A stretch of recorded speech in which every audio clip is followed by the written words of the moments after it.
promised our viewers on patch 9.6 some new stuff, Atlas. And you know what?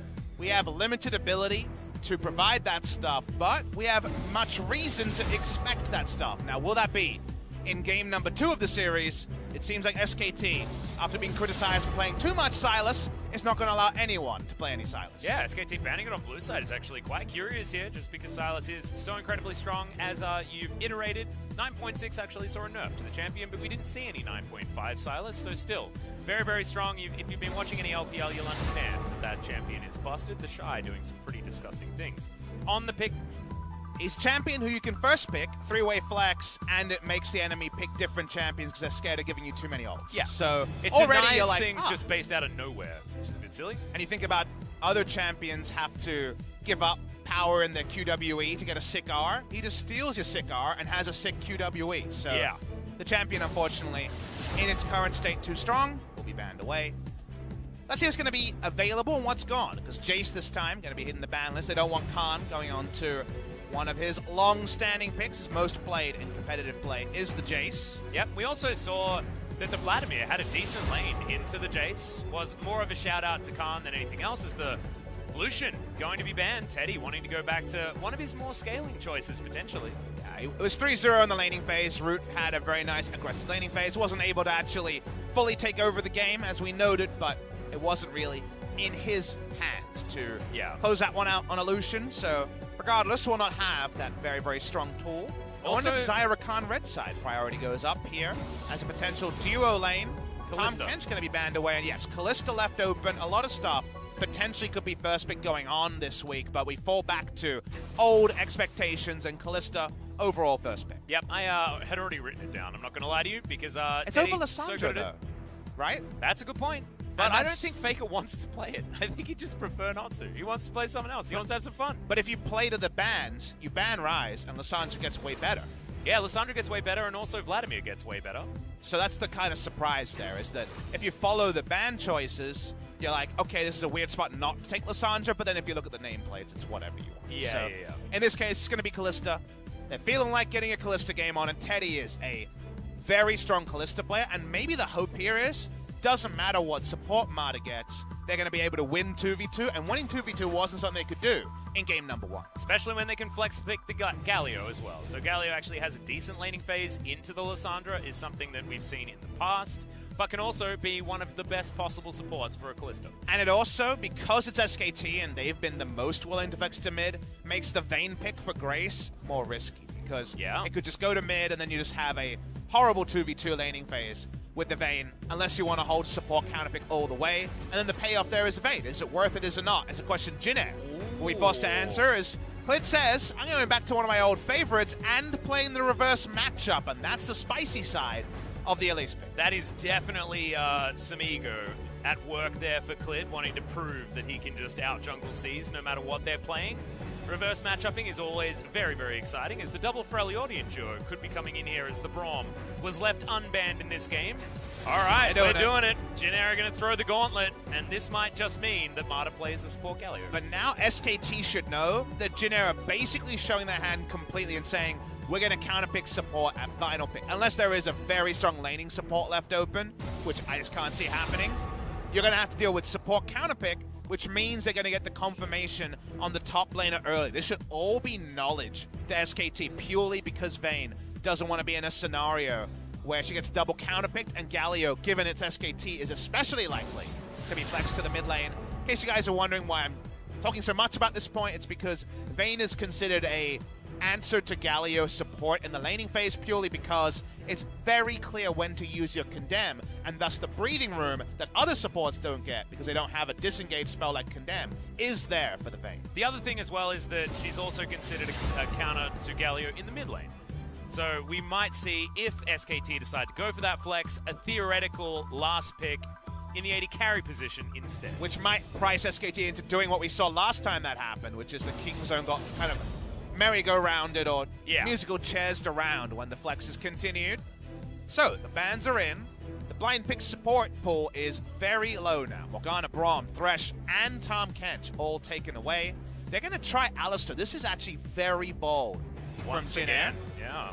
to go for your 2v2 blind. Now, Kalista Alistar have great synergy, so maybe it's a denial Alistar, but that feels like you're trying to get too many things when you're already picking Vayne. So let's see if SKT try to actually punish them 2v2 to make this work, or they just want to focus on other parts of them. Yeah, I thought maybe they'd be going towards something like a Rakan, but not deciding to, as the Ryze has been banned, and therefore the Vladimir is relatively free. The Karma has been cropping up a little bit more. This would be the punishment bot lane choice. If they want to do it, they could also play it in other lanes, but my thought would be Karma bot lane would be the selection. But of course, still be the selection. They're going to see a Sion lock in, and I guess Galio and Sion are flexible to some degree. Yeah, we're heading towards a Griffin-esque composition as well. If SKT do decide to put the Galio into the mid lane, they can certainly still do that. Tana, of course, would be playing the Lissandra top if it's going to be a Vayne flex to mid to try and counter the Galio. Looks like Galio will be in support, though, because the Aatrox has been locked in here for SKT. That is definitely your first thought. They could go for some creative lane assignments if they need to, but as you say, likely to be that particular configuration. Had to blind pick somewhere. That's a hell of a lot of mind games to come out of SKT, because we don't know where any of this is going at this particular point in time. There is a chance Marta plays support Elise. We have jungle Aatrox, and he can put the Sion anywhere. Like, oh my goodness, some just crazy stuff. Well, the reverse matchup potential was there to go in the mid lane Aatrox, but Sion would make more sense from what we saw recently. If you remember, Griffin played very similar style, going back to Sion mid lane against Lissandra, purely because Lissandra ain't going to kill Sion, and you can counter roam. This is almost exactly the same composition. Coming out from Griffin, they were playing support Galio, top Aatrox, and mid Sion. So just trying things a little bit differently. I'm not entirely sure what there was in the jungle, but it was something with a little bit of early extra power on the side of Tarzan. So SKT doing a bit of a Griffin impression this game. It could have been more spicy. Would have loved to see double reverse matchups as the Aatrox into Lissandra and also the Elise into Jarvan, but we'll take one out of two. It was actually the Elise. I remember it actually was the Elise jungle pick, So because of that, they are definitely going for something familiar.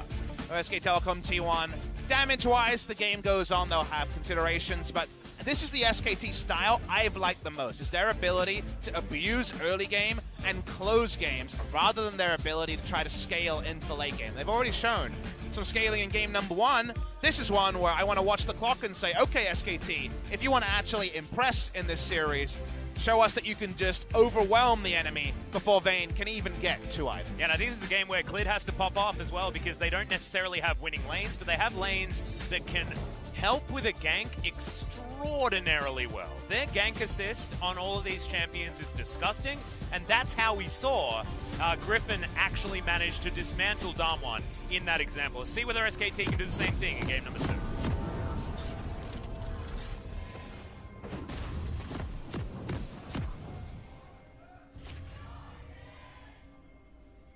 Okay, and the confirmation was that it was a Kai'Sa paired with the Galio, and that was the only difference between Griffin and SKT's composition here in this game. But a very meaningful difference, Atlas. You might say Kai'Sa, Kalista, same K-letter, what's going on here, both 80 carries, but again, Kalista's very much spiking at 2 items, and Kai'Sa has that unique synergy with her passive on hard crowd control. So whatever the build, AP or AD, guaranteed to do a lot of damage, the game goes on. So I would argue even more onus on SKT with limited damage threats to get this game done and dusted early. We're very confident they can do that, but it's a different style to their come from behind win against Sandbox and their kind of just scaling win in game number 1 against Jin-Air.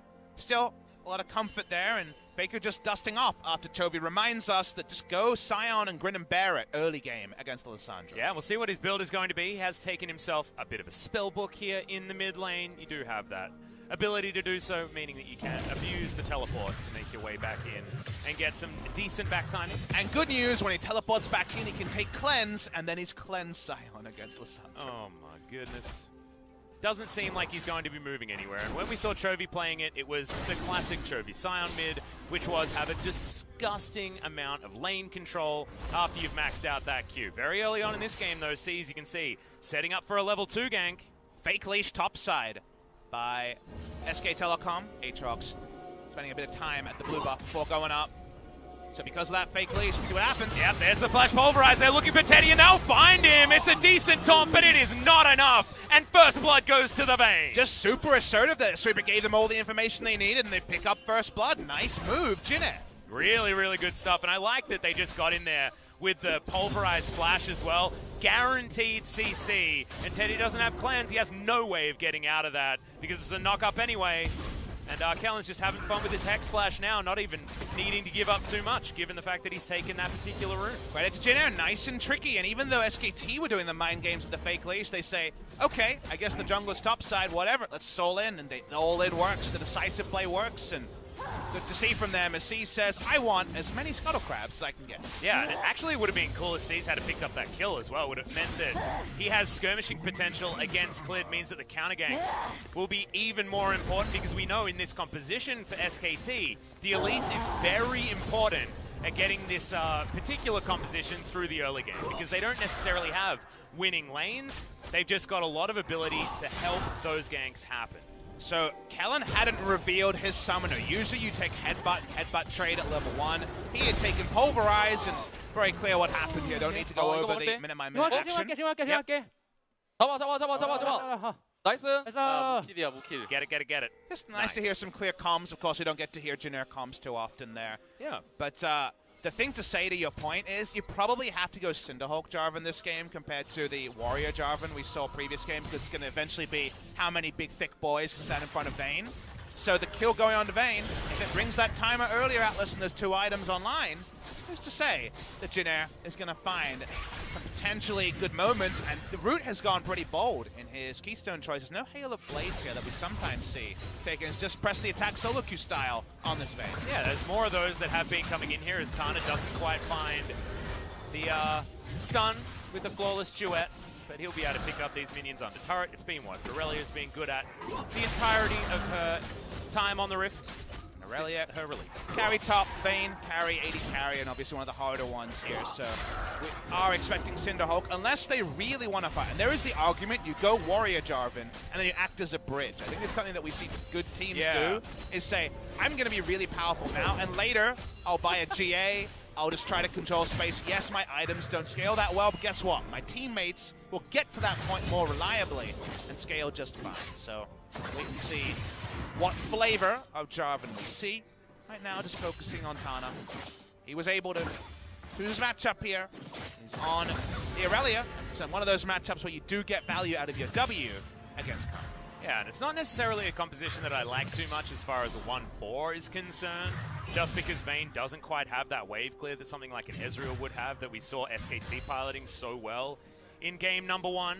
We'll see how Tana is actually going to be able to fit into this Jin Air composition as this game goes on. SKT really happy with the Infernal first spawn. Yeah. If they can reclaim some control around bot lane, it's the sort of scaling you want on a comp that's mostly early game team fight focused. You made the point that it's not win lane, win game. It's very much these champions really hit the first fights pre-25 reliably. Yeah. And it's very hard to get any access onto Teddy. Also really hard to punish these lanes as well, just because Faker and Khan are going to be just like blocks in the way of Jin Air Green Wings. Does Faker take Cleanse or Ignite here on his first spellbook choice? That's going to come up in about 10 seconds. We'll have to see. I feel like Ignite would be the Faker in 2019 choice. I sadly think it's going to be Cleanse. So yeah, it should be. But come on, he's been coming out with some fighting words recently, Papa Smithy. Well, let's see if he comes out with some fighting summoners, Atlas. Yeah. It's the most excitement we're going to get in the next 20 seconds. He's got the fighting build. He's going for the Sterix Gauge first item. Jerome's Fist into tank was actually what we saw from Chovy most recently. There was no Titanic Hydra, sadly. That's the 2 Jerome. He went that one. So yeah, he did. Respect shown to him anyway. We'll get that confirmation later. But Jerome's Fist, a little bit of AD scaling, of course, with Q-Max. Yeah, it just allows you to scale into lane as well with that stacking health that you can pick up from the item. Don't mind it, very even on the farm here as the waves are about to meet. But that is a very sneaky Elise up towards the top side, trying to get Khan ahead. Sadly, though, because the ward is in the closest brush and the minion wave was coming, the minion wave just aggroed onto Elise, and thus they knew the ward was there. So no ability to keep Elise cooped up in top lane a long time, like in some other scenarios like that. That was actually a really cute play from Khan, as you saw on the top side. Hit the Infernal Chain, then immediately used his 3rd Q in case Tana used Blade Surge to jump to him to get out of the way of the Infernal Chain. Some cute little mind games being played here by Khan, but not going to be able to use it to be able to get themselves any gank successfully just because of that cute little ward that Tana had placed, like you were talking about. So because the Galio wasn't flexed to mid, Vayne has the good matchup into Galio's support, unless he's coming out of a control warded brush. Look at the first item buy, super respectful from Teddy. Yeah. He knows that he has to deal with potentially Aurelia teleporting in.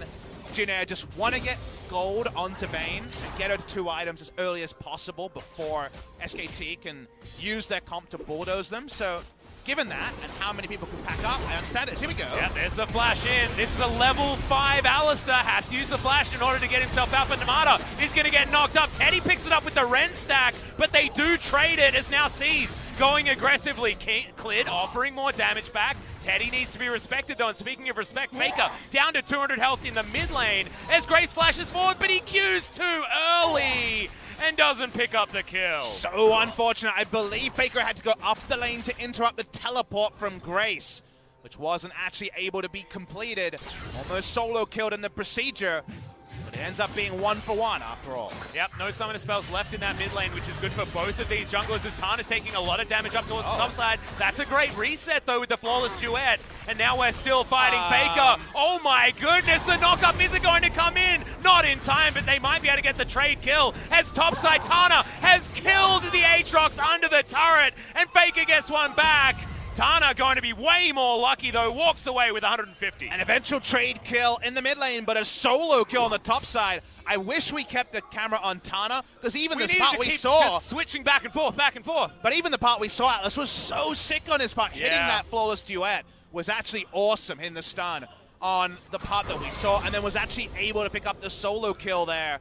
Ends up being double solo kill for Jin Air. Yes, there was a response from Faker, but overall, wow, big moments from the Jin Air solo lane. Yes, absolutely fantastic. It all started here down towards the bottom side of the map. Teddy was very lucky to be able to pick up this Rend kill as Marta gets knocked back right into Seas. As you can see, that kill just delivered on a silver platter. And Jin Air go for 1-for-1, another kill for the Vayne. So it's an interrupt by Faker, just with a Q. He hadn't flashed or ulted at this point in the mid lane that stops the Lissandra from making that a 2-for-1 or potentially even more. Let's watch the top side, because Khan, this is when we came to play, when the first bit of damage came in, but watch the turns from Tana. This is actually super slick play, and then gets the level up to get enough mana to all in. Actually chased for this kill, speaking of kills. Oh, and no Bloodwell onto Khan. That was the problem, as Tana gets the reset and gets out. But actually, in the picture-in-picture, there was, in fact, another kill onto Khan coming through. So the action is continuing all around the map, and Jin Air up 3 kills casually. Yeah, you can see Faker is actually going for the Sterix Gauge. He's going to complete it, has the pickaxe and Ruby Crystal now in his back pocket. Seas should be able to grab Shelly though. Infernal falls down in favor of SKT, but if you can get some turret plates with Shelly, this game can certainly be snowballed before that scaling on the Infernal is as relevant. Main ward from Khan, not available this time, Atlas, and this is the picture-in-picture play. It's not perfect from Jin Air, but they're just able, with no Khan ultimate, to find that second kill. It's actually picture-in-picture again. This Rift Herald, I didn't even know who it went to. Yeah, heroic entrance is going to come down here as Faker picks up the kill onto Seas. Grace did manage to pick up the Rift Herald, but he's going to get cocooned. Clid snipes him out in the backline now as Faker is very low. Clid is extremely squishy. Great double knockup. Comes in from Kellen, who keeps himself alive for so long. Vanguard's Edge now comes forward as Root turns up from the bottom side. Will get a condemn back, but Faker is already dead at this point in time. And Jin Air, I think, managed to trade up again. What is this, Atlas? A League of Legends game made for ants? We're watching it in the picture-in-picture. And just action every time we cue a replay. Tana has double buffs, and Khan, he may have ultimate back up, but he's definitely going to give a modicum of respect to the Aurelia. Yeah, this is ultimate hard mode for our observers. We've made it to the final week, and now it's the final challenge for those guys as we finally get this replay. Seas played that real cute. So Seas was trying to solo the Rift Herald. He gets the contest here, and that's why the Yakety Sax Fiesta begins overall. It is claimed by Jin Air, and you notice everyone rotating through, including the Vayne, makes the trip topside when it comes to cleaning up some kills here. It's not the maximum for the Vayne, but they do get 2 more. Yeah, exactly. It's actually an assist going over as Tana does finish off the kill. But that's 2-0-1 now for Root on the bottom side, and even though he's behind in CS, that has bridged him through this early game so beautifully, and he does have himself that first bounty gold of 150. And SKT are being forced into some awkward decisions. For example, before that play started, you were talking about how the Sterix gauge is going to come in as a rush. He was sitting on Joram's Fist, Pickaxe. You don't feel great about the Pickaxe, right? You don't feel great about the Health Crystal when you're against Alessandra in lane, but he's rushing Sterix because he realizes that actually I might be against Aurelia in a side lane that I don't necessarily want to be hitting, so I can't just build Spectre's Cowl and be fine.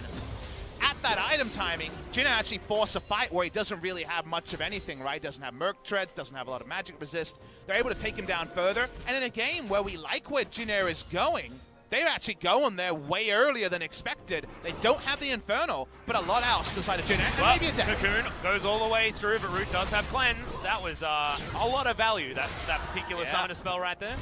But it feels like Jinna are going to show up to this party earlier than SKT have set up the chairs and also the snacks. Just aren't available, so because of that. Well, normally it's supposed to be Jinna that are the snacks, but they've turned up and they're not ready to be eaten right now. Such a weird series, given that SKT would understandably be looking forward to future matches over this present one. They still need to win the series in front of them. There's still plenty of time to do so.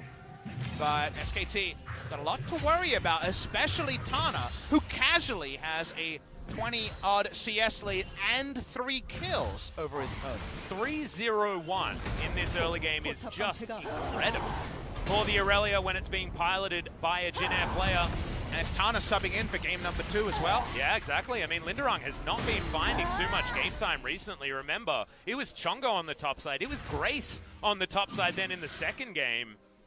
They have been rotating through. That is 4 different top laners in the last 4 games.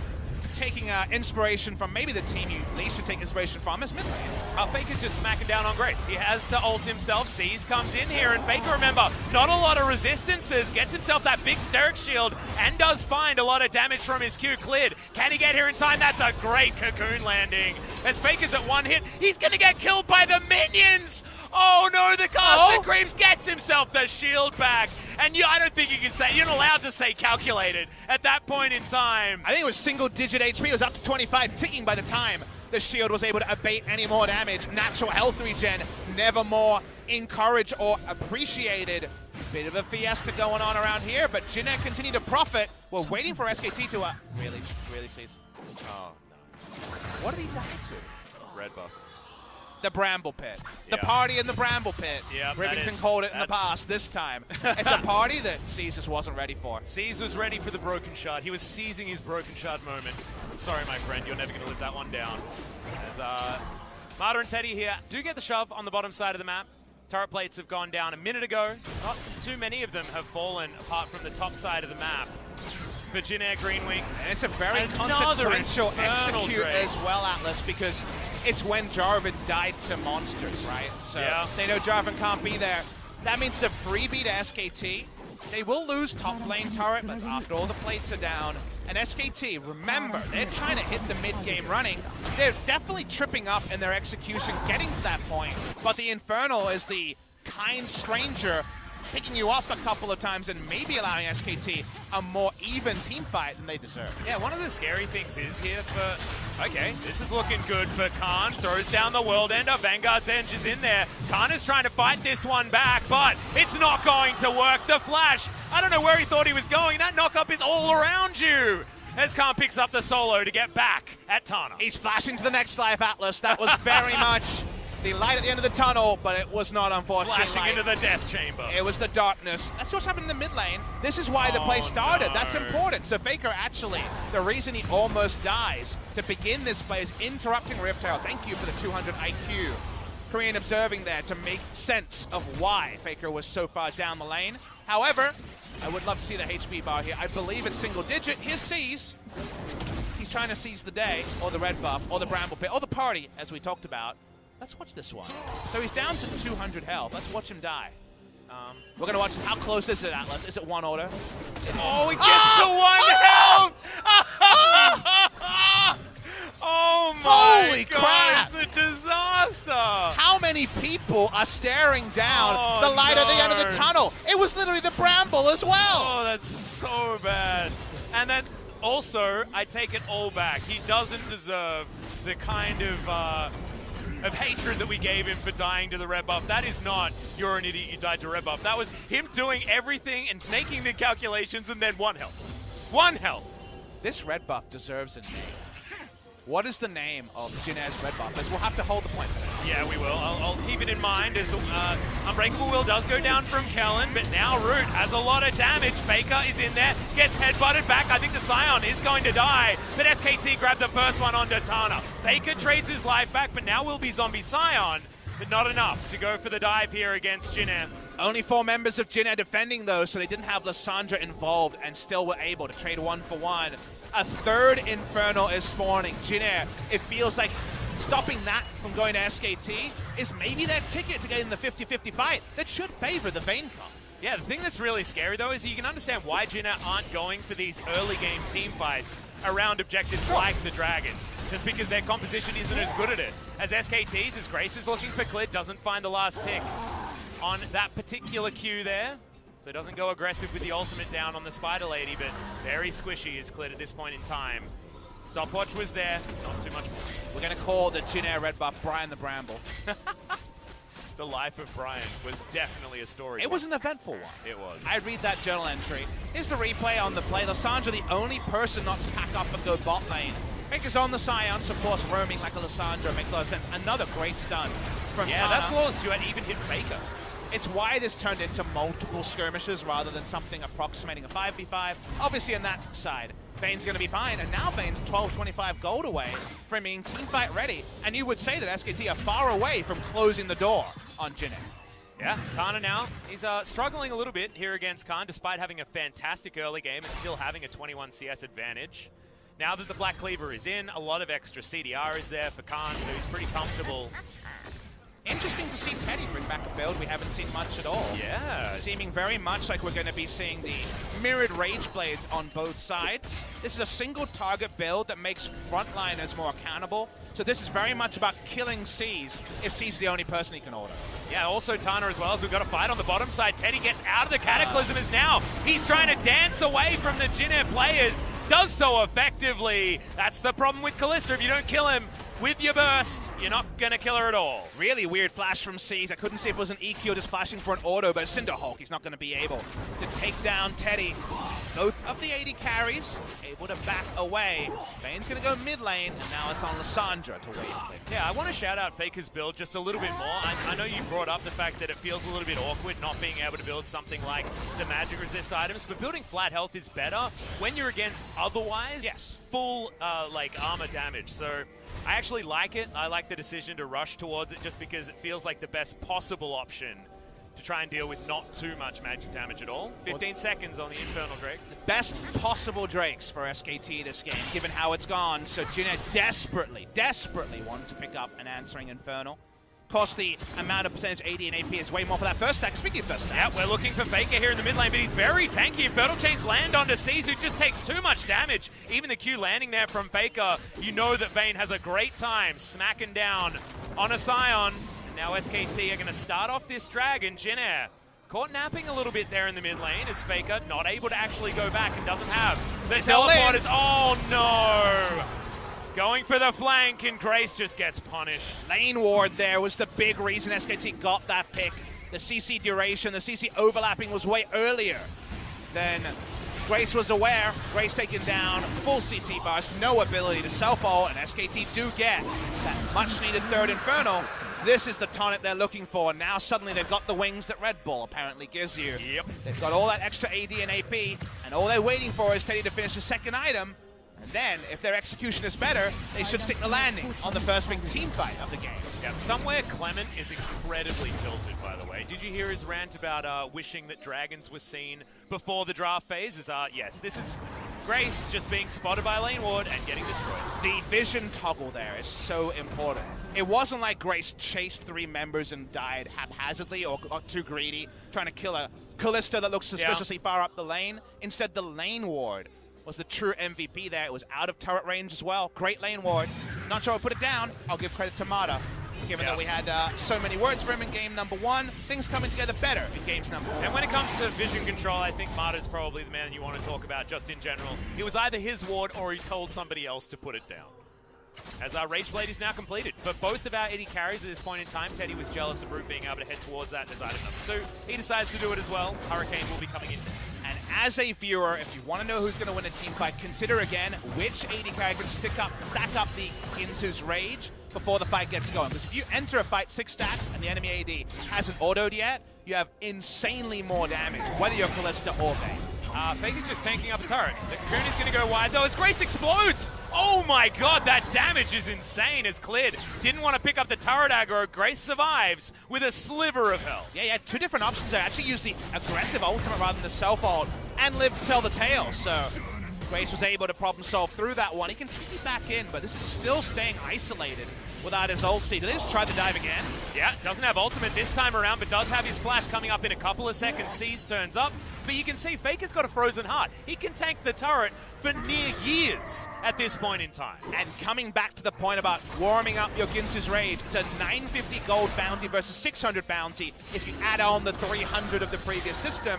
So the MVPs are very clear in the next fight. Kill the enemy AD carry first, and you should have the fight. Yep, exactly right. And also, both of these AD carries are examples of champions that you need to kill very, very quickly because the DPS stacks up so incredibly fast. Teddy, mostly because he can keep himself so safe in these fights as well and does have the stopwatch advantage. And Frozen Heart, one of those ways to actually decrease Vayne's damage. Of course, the Schadenfreude moment is that if you build health, he actually has percentage, maximum health damage. So no one stat is usually enough to answer. So a stat that gives armor and also just true reduction in attack speed is one of the few ways to target. Now, is it going to be Bazinga value when you get your true damage every second auto and you have an auto attack cancel? Maybe not, but it is one way to fight.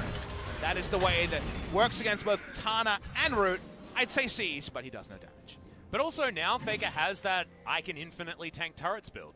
So SKT can dive whatever they want, assuming that Faker is going to be able to pick up that turret aggro. So I actually don't mind it at all here from these guys. Faker is so incredibly safe because he can just turn into a choo-choo train at will. The first time, Atlas, we get to celebrate it. The old 1,000 gold bounty is back. It's 700 now, but it's on Kalista. Getting the first person to wear that 700 gold bounty. 1,000 gold if you kill the Kalista. Looking like a hard battle to do so, but when the items start to stack up, and if Tana can find his man in the next fight, anything's possible. Yeah, exactly right, and this is a CS number that's very Uzi-esque in a mid-game. This is what happens when RNG decide that they haven't had the early game that they want. They say, go and farm, my son, and he does so. And that's exactly what Teddy's done this game. Getting himself to 1,000 gold bounty after picking up the kill credit on a couple of great wards that were placed, things like that.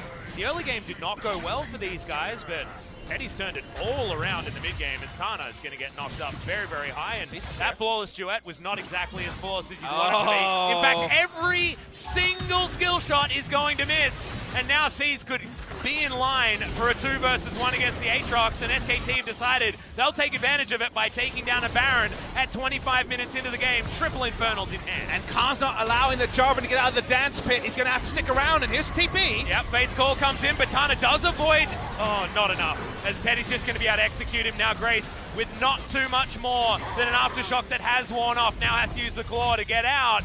Faker, no ultimate available, but Khan's looking for the flank. Good knock up there on the Kellen. Double knock up comes in from Khan, and this is the team fight comp that SKT has. The J4 gets obliterated. Who's trapped in there and who is Root has finally got himself into a position where he can carry the flash forward, the stopwatch, but Teddy has nowhere to go. Oh my god, he finds the cow. Root's able to grab the 1,000 gold as the bounty comes in. But Clid, he does have full vision of this area. Jin not going to be able to go for a Baron or anything like that, but this is a huge Vayne now. And the Vayne stays alive. Atlas able to turn it around even though the front line started to go down. The moment Vayne went in, Kalista had to drop Ginsu's Rage. She understood that Vayne was getting going. This is a game where Root is going to have to be the hard carry. Watch the replay here. Remember the dance moves that started this play for SKT. Tana couldn't actually match it on the dance floor. We know who is the true king. It's in fact SKT Donga, better known as Khan. On the re-engage, remember it's 5v4 and Aatrox is going to be spotted, I believe, at the start of the vision here. You see the first kill go down, you're like, aha, this is the fight for SKT. But remember that Root gets going, gets warmed up, gets going, and sadly, Root died. Well, so he just didn't quite get as going as we thought he did. He did in this play, but the picture-in-picture actually just watch the big screen, guys. Nice work, Root. Really, really well done. And we're going to go back to live and just ignore the fact that he's a grey icon. we were OPL casters and Root was in our league, we could say a lot of fun things. But we won't. Here's the replay. That is what we call a greedy back spot, better known as a bad teleport spot for an AD carry. We always think of AD carries going for bad TPs with their newfound summoner. Yeah. The back one is an oldie, but definitely hits Root hard, given that now he has to come in and lose out on a lot of farm time. Yeah, the phrase is oldie but a goodie, but that's not a goodie. That's bad. It's also a lot of gold to Clid as well. Might have been 1,000 gold actually. Yeah. Given all the bounties that are around, the farm bounty wouldn't have been as big because certainly way behind in CS. Behind. And SKT get a Mountain Drake. They need to, there is no casino access for Koreans, of course. Yeah. In case you guys don't know, we haven't talked about this in a while. If you're a Korean, you can't actually enter the If you're a Korean casinos. citizen, you can't gamble anywhere, is actually the law. But obviously most felt in Korea because we do have casinos here. And mostly of the Koreans are in Korea. But even if you go overseas and you have a Korean passport, not allowed to gamble. So maybe they should download some phone games and look for some blind boxes then, because they can still do that. Yes, and that is certainly how a lot of money is made in the tech market here in Korea. Not League of Legends, though. We can laugh at that for now. All right, Jin Green Wings. They grouped up as 5. They're looking for an engagement. Gray's going to throw out the claw, but doesn't find too much more. Exactly right. C stopped from heading forward is cleared. Is looking for him. No taunt to land, but he loses half of his health bar and his Gargoyle Stone Plate. Root has no summoner spells in this fight, but Kellen does. He might need to be the peel that the Vayne needs. It's so weird, but I'm always watching to see if both the AD carries have minions alive to auto. You might almost don't want to wave clear so that if you can find a flash headbutt pulverize, Ginsu's Rage Vayne able to enter the fight, just do so much more damage so quickly. We're seeing the map split up a little bit. Backing on a ward is Faker, I believe he hasn't spotted that one. Does now, and maybe was just fading around the top side of the screen. Yeah, moves into that brush. Voltar Spiderling doing some damage here as Banshee's Veil is done for cleared. It's actually very good news for the very squishy Elise. It's just posturing here at this stage of the game. Jin'er, they have a kill lead, but they don't have a gold lead, and look at all of the dragons for SKT. The haves and has not are much more subtle than you might imagine, though, in a Jin'er vs SKT game. We have True Vayne, who has Stopwatch. Stopwatch is done, but the QSS is up on the Callista, and then you just have to kind of pick your poison of what the difference is. If the first person dies, then the Vayne can potentially keep tumbling forward, but killing a tank easier for Vayne than Callista, but the tank items on the front line here. Faker is occupying space. He pops barrier and has an overshield, Frozen Heart, and a Thorn Mail. However, the threat is higher theoretically if Grace or Tana can get backline access. So given all the conditionals, maybe it's just a sum of the ward line. If you ask me who wins in the open, you want to say 3 Infernals, 30-minute SKT, but you're definitely not confident in that assertion. Yeah, absolutely not. As Faker can take tank Baron for approximately forever. I think maybe forever. How many turret shots do you think he can take? About 1 million. I said he could stand under there for a year, and I think that he can almost do. Do you think he's Mundo tier? Yeah.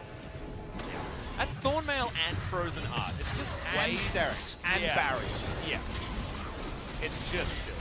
I think he actually just popped the barrier to get himself a flashback. Looks like SKT are looking for a fight. But they're winning on the map, so they're not necessarily looking for a fight, and they don't respect Jin'er starting Baron because the Khan approach and the amount of CC might interrupt them around Baron. Now we know, and they know, that there is no teleport on Khan.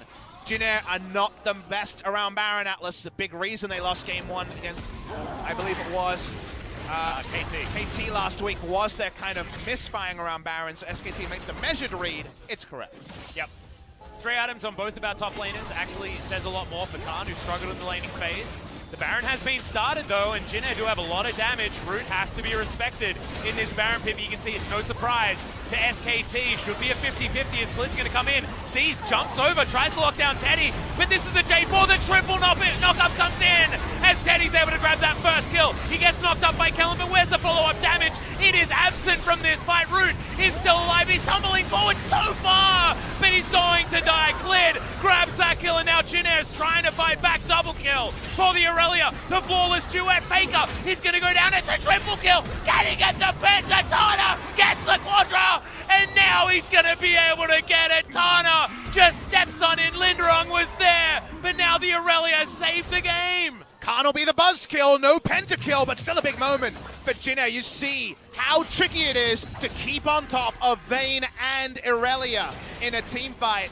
Root was warmed up. I don't know if Ginsu Rage was maintained on the turn. Cease goes in, while Root is actually awkwardly stunned and doesn't get any orders off. So I believe he drops Ginsu's Rage, but maybe the time at which Jin Air naturally should have a team fight advantage has been reached, because even with all the Infernals in a very close-knit fight, the health bars on SKT don't mean as much as we first assumed. Oh, Tana is just so incredibly good. I lost my mind watching him. Every flawless duet was exactly that, utterly flawless. And after missing so many of his skill shots in the previous engagement against Khan, this was just a dance.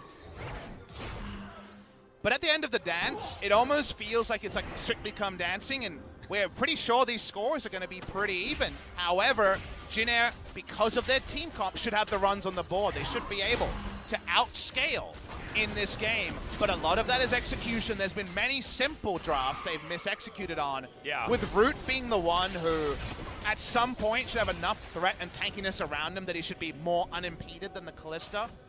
Maybe it doesn't matter how many armor items you build. However, Faker says, screw that, I'm going for my next item, I'm going Gargoyle, I'm going Stoneplate. And if he's tanky and one of Tana or Root drop, SKT can still win this game. Well, we'll see whether they can. See whether Root's going to be able to get a pop-off in the next fight. I mean, I think it was a bit of a whoopsie, personally, as I believe that was extra flash being channeled there by Kellen. He gets a little bit punished for it. But yeah, Root actually tumbling forward and just getting incidentally destroyed, I think, by a volatile Spiderling was a bit of a problem. They'll get another go at it here as Grace in great flanking position. Good double knock up there from Khan, and here's the turn from Jin Air. Khan goes into World Ender. He's around 4 members of Jin Air, is stacked completely up, and he's going to go down, and now Faker has to use the ultimate in order to get out. It's a decent use of the Cocoon to try and keep them alive, but Jin Air are back on the Baron with 5 members in comparison to the 4. Rinse and repeat, but look at this. Turn ultimates on Lissandra and Irelia are up. So it's difficult for SKT to make much happen here. Maybe a Fate's call to open it, or maybe just give up Baron. Yep, they are going to. They're going to trade it for an outer turret in the mid lane, and this is a huge moment for Jin Air Green Wings. SKT just didn't have any options. Because those ults are up, the turn from Jin Air is much stronger than SKT can deal with as a 4-member squad.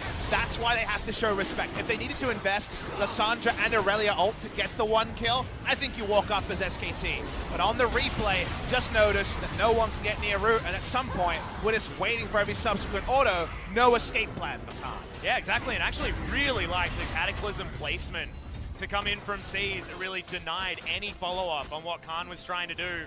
Bit of a rare disconnect there from SKT, especially with the current power level that we've been toting Khan as. And I'm sure some people in chat are wondering, where is the Hurricane on Callista? Wasn't built second, it was a Rage Bait, isn't built at all. Consider how these fights are looking. There is never a time where it's frontline versus frontline. I'm spreading 3 Hurricane, 2 Hurricane bolts in an auto on multiple people and then stacking.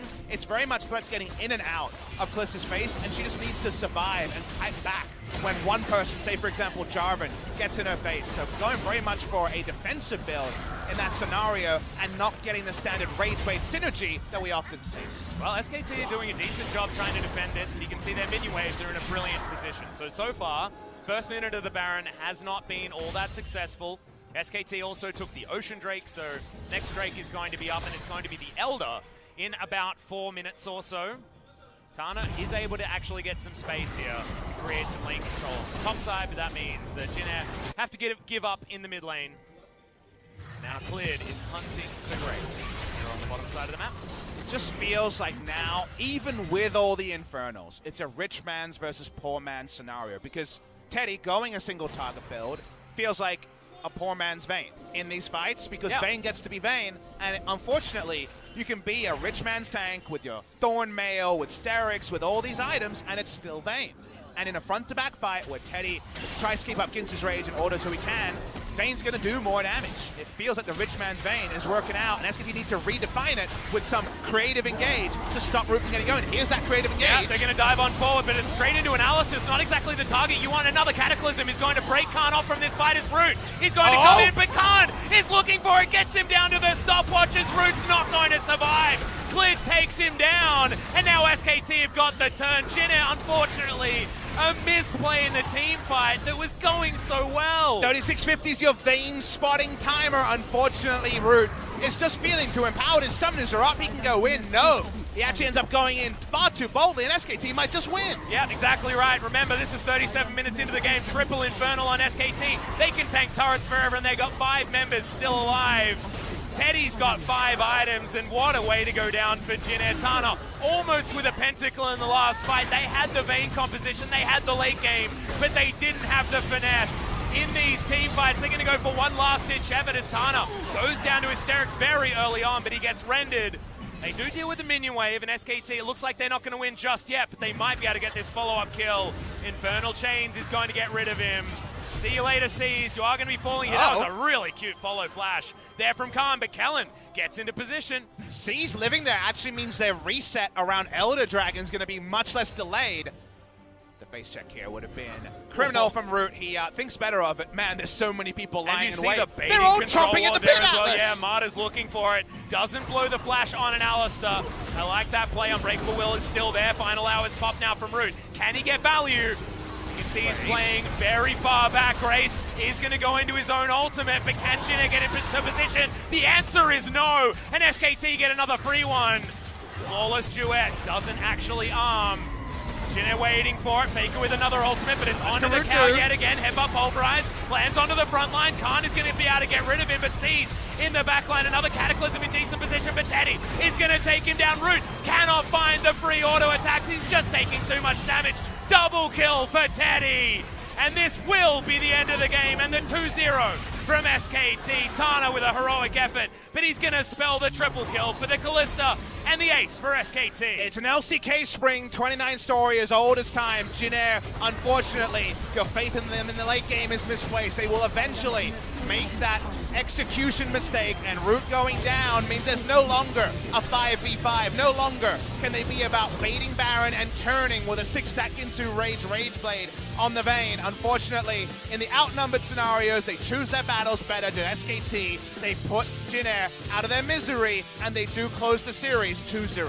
Yep, I have to say, though, that this doesn't feel like if you're SKT, you're walking away feeling good, because this was probably one of the worst performance. This is the worst performance in LCK history by a team of a season for the Jinner Green Wings, and they just made SKT look honest in that particular game. It was a very nice performance. Root had some standout moments, but Tana was... I feel like this guy does have a bright future ahead of him on these carries. Faker fan from Vietnam. Congratulations on the 2-0 to SKT, but there's some thinking to do after that series. There is, Atlas, but it's so hard for me to come down on SKT strong like I would have in week number 4, because we're in week number 10, and the season for them is largely laid out. They are most likely to get through. Even if they drop the game, they can always adjust and potentially take down this series in 3 games. So it's one of those scenarios where SKT came in kind of underdone. It feels like this definitely doesn't feel like the prime rib steak I was hoping for. It ends up just being a pretty average performance from them. And I can only know in hindsight whether it's, oh, it was always in front of you. They struggle against Jinner, they're going to struggle against Griffin, or they're going to struggle against the team that plays them in the first best of 5 if they do finish second, or if it's just they were looking ahead of Jinner, they were kind of plugging and playing a victory, and thus the matchup doesn't mean much. So I'm in that awkward spot where I can't know what it means. I agree. If you're playing in just the moment, if you're looking at just today, SKT were very unconvincing in game number 1 and somehow more unconvincing in game number 2, and yet they win 2-0 and they still have their job done. Yeah, I feel like the puzzle pieces sort of fell into place in game number 1, whereas game number 2 was about trying to figure out how to get out of a situation that isn't going to naturally go your way, right? So the problem solving in the micro moments in the last 2 team fights were fantastic from SKT, but the fact that they needed to do that is where the warning signs kind of come up for me, but I do understand your point, right? Not as much to play for here, but Jinner have absolutely nothing to play for. I mean, you and I have cast LPL games that had all sorts of interesting Oscar night shenanigans. Yes, shout out to Acorn, currently coach of Kingzone at this point in time. When you get to a last week where a lot of the top team battles are over, when a lot of the seedings are over, you can get weird and wonderful results. And I've been burned staring too close in the sun and then actually predicting results based on these performances where not a lot is on the line. Yeah, that's true. I look at this series, and if you ask me, Papa Smithy, how was SKT today? I would say abjectly pretty poor. What does it mean for SKT going forward? Probably I can't nothing. know. I can't know because the nameplates are on for me. When it's Jin Air are already out of contention in any form of the top or the bottom of the table. They will be 10th. SK Telecom T1 needed to win, but even if they drop this game, your doubts will still only be minute in game number 3. And they only have to win each series, right? They don't need to get 2 0s or 2 1s, things like that. It's not a big deal. So game score off the line, and game number 2, not a lot in it there, as we are going to get some of the highlights. This did just show that Jin Air are still an LCK team. Yes, they are. They do have an absolutely terrible record, but they can go toe-to-toe. In a lot of these skirmishes, and things can go wrong. You can't just plug and play whatever the heck you want and just win a match against this squad. And it's the bad habits is what you're worried about, right? You don't want your players to build up bad habits in those off-kilter games that aren't necessarily as important. And I think SKT as a whole were, I think, in kind of a weird spot this game where they were going to be outdrafted, where they kind of felt gift-wrapped 3 Infernals and a Mountain. They would literally gift-wrap the second one, the 1 HP Bramble, we have to remember. Yeah. Murdered the enemy jungler to get them that second Infernal. So a lot of things just all over the place kind of felt a bit off this game. It definitely feels like your 10 players are rubbing their eyes and wondering what exactly happened on the Rift in the 40-odd minutes we saw of game number 2. This is a really fun team fight, though. Jin Air at least showing that they can fight back from difficult scenarios. I wonder if there will be a revisit on the Scion mid that Griffin showed. It is something that makes sense with Faker's Penchant to go for the Galio. But I also remember the last time SKT's position was largely assured, which was, I remember 2016 summer, I should say, where they started playing champions other teams were playing to try to receive new ban cards, come a best of 5. Trying to say, wait, we also play this, think about it. So there's a lot of mind games about playing last week of a season. And then SKT, overall, again, we're going to call a spade, we're pretty damn poor today. But given the standings implications, it's hard, again, to fully understand. Yeah, exactly. So we'll have to actually get some more information here. Won't be until the second last stage of the Gauntlet run. Will be, I believe, on the 6th of April, the semi-final. Back with playoffs next Wednesday, guys. Will be first day of the playoffs, but we got action all the way through to Sunday this week. SKT, as a team, did a lot of damage. That's actually a crap load of Elise damage. Yeah, this is actually the 3rd game so far this season where an Elise has done the most damage in the game. Sorry, when the jungler has done the most damage in the game. Doesn't this feel off, though? It's a lot yeah, of actually Elise doesn't damage. seem... I guess, I mean, he's not even hitting, like... The volatile Spiderlings were doing a lot of damage, but maybe there's something a bit messed up. But the font has changed on the numbers, Papa. I don't trust it. If Elise is against the health stacking, armor stacking Scion, you're like, okay, the Q's doing 900 meaningless damage, but that's a lot of Elise damage. I don't know. I mean, he was getting them in there, so... I don't know. Khan's going to be able to pick up the MVP, though, somehow. I was actually worried about who they were going to give the MVP to, but Khan had a horror of a laning phase. And then, look, if you just cut the video from the first 20 minutes of the game, he looks great. Yeah, I don't really envy the people that had to vote for this one. People around, of course, no caster votes being provided. Showing the solo kill, that was after some solo deaths. So, and this, I think, probably gives him the MVP, right? He caught Root out, and who else would you go to? Yeah, no one. I actually think that he probably deserved it, even though the early game was so bad. I might have given it to Faker because I liked his interrupt in the mid lane on the teleport bot lane that would have really snowballed the game. Yeah, true. I also like his MVP interviews. You know the sports analogy of he did a lot of the 1%ers? I think the 1%ers from Faker were very good, but I understand the choice. Yep, I can understand that. Speaking of Khan, we're going to have a chat to him, joined by Cleared here for the MVP interview, so let's throw it over to Ji-Sun for some translation. Thank you very much, guys. SK Telecom picked up another 2-0 victory and gonna be hearing from Clint and Khan from SK Telecom. Today was another important day for you guys. How do you feel about the win? I think it went well as we planned, but we did make some mistakes, so we have to repair on that. Khan, the performance in game 2 was awesome. So how was today's game overall? Well, speaking of game number 2, well, Generic Greenwing's their new top laner. He was really doing aggressively. He was doing really well, so he punished me a bit, but I think overall I did quite well. So game number 1, you were facing up against Seas in jungle, and Generic is a team that plays around Seas and make a lot of proactive moves in the early game. So how did you prepare for that?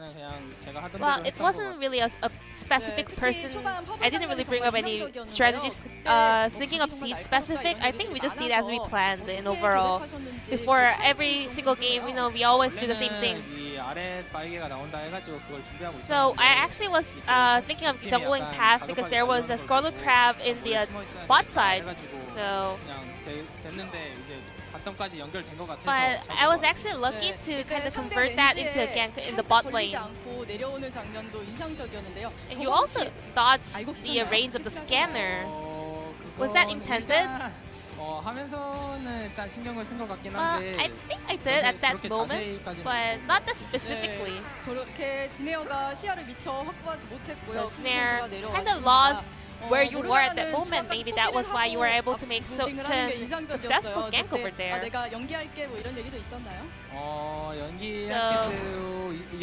So, what did Mara say at that moment? Well, they told me this is the right moment, so I just went for the gank.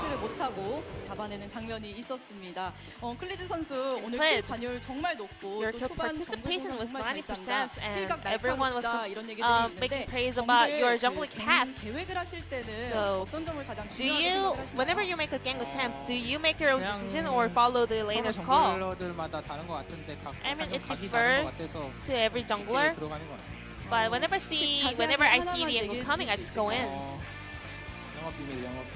This is a secret. I can't make it specific. And I saw you playing Urgot a lot in the jungle in the solo queue. So what are your thoughts on your Urgot jungle? Well, Urgot, it's really weak in the early game, but in the skirmishes or team fights, it's really strong. So I think it's a great card to prepare to gain some sort of strength in the pick and bans. So let's move on to game number 2 in Kwan. Well, Irelia on Tana was really forceful, so how was the laning phase? Well, I wasn't landing a lot of skills in the early game, so I thought maybe I got too old, but well, in the later game, I think I did well. And the game wasn't really that easy. So how was game number 2? How did you stay focused during game? Well, speaking of game number 2, well, before the moment we just broke the Nexus, I wasn't really sure that we're gonna win. But we have a lot of veteran players in our team, so we know how to maintain our concentration during game.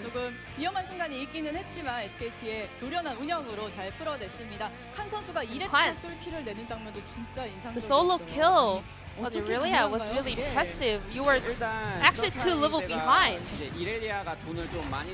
Well, actually Kana had a lot of gold in his pocket, and he actually missed his CC over there. So I saw the angle coming, so I knew that I will be able to pick up the kill over there. I mean, there was 2 level difference though. Did you calculate everything? I'm not really sure if I can say this, but I think whenever you're actually behind, I think you have to go and make plays. And that actually really paid off for a lot of times. And I'm good at calculating those kind of kills, so yeah, I was a bit lucky, and I think that was really worth it. Clint, a lot of people are calling you as a treasure of SK Telecom. Are you aware of that? Well, I don't know. I mean, all of my teammates are supporting me so well. Khan, you see the treasure of SK Telecom? 일단 방송 인터뷰라서 Well, 굉장히 this is a 이제 stage 스무스한 interview 것 같아요. going on there. 굉장히 자기 잘난 맛에 So I think 사는 he's kind of 선수거든요. being 자기가 too 잘하는 것도 polite 인정할 만큼 항상 열심히 and 해주기 때문에 humble, but I 그냥 mean 뭐 he's 고물이라는 really 거 고물이라고 bossy back in the stage. So I think, but he is indeed a treasure who does the thing that he has to do. 마지막 경기도 정말 중요합니다. 2위로 And 마감을 your 하셔야 final 돼요. opponent 클린 will be a 선수 각오 한 말씀 Freaks. 들어볼게요. How are you going to prepare for that to secure your spot in second place? Well, we're not going to let our guards down. We're going to prepare as hard as we can. 앞으로도 파이팅 하시길 바랍니다. 칸 선수도 요즘 뭐 탑에서 칸. 워낙 출중한 경기력 보여주고 계시기 You are 때문에 having 마지막 your best 경기도 time in top 어떤 걸 lane 준비하실 nowadays. How are you going to 생각인가요? prepare for your final 일단 series of 마지막 the regular 경기도 splits? 마지막 경기인데 이제 정규 Well, 시즌은 이제 좋게 It 마무리하는 is the end of the regular split. I'm 이제 really happy that we are able to close it out with the second place, but we still have playoff season left. So 목숨 걸고 열심히 할 생각. I'm just going to put my life 네, on line and prepare as hard as I 목숨까지 can. 건다는 말 정말 인상적입니다. 이제 정말 얼마 남지 않았습니다. SKT가 경기력 계속 유지해서 좋은 Thank you 결과 very much for this wonderful interview 있었으면 from 좋겠습니다. 오늘 인터뷰 Clayton 감사드립니다. Khan, and I'm going to pass it back to our casters. Thank you. 네, 클린 선수, Thank you so 칸 much, 선수 Jason, 만나봤습니다. for 중계선 your 연결할게요. interviews as usual, and it was great to hear from both Clid and Khan. Great to hear some behind-the-scenes info about Clid being a little bit bossy when they're on stage, but just being too nice in the interview. Even their streaming personalities are always a little bit put back when you come out and have those big interviews in front of all of the fans here at Park. Full house, of course, for SK Telecom T1. Yes, every time. Every single time. I'm not going to have to, old habits die hard with the full name, of course, come summer. Oh no, we have They to will go be back T1. to T1. That's Oh. right. But for now, at least, SK Telecom T1, fate in their own hands. They are so close to officially locking up second place. They can, in fact, do that by winning their last series.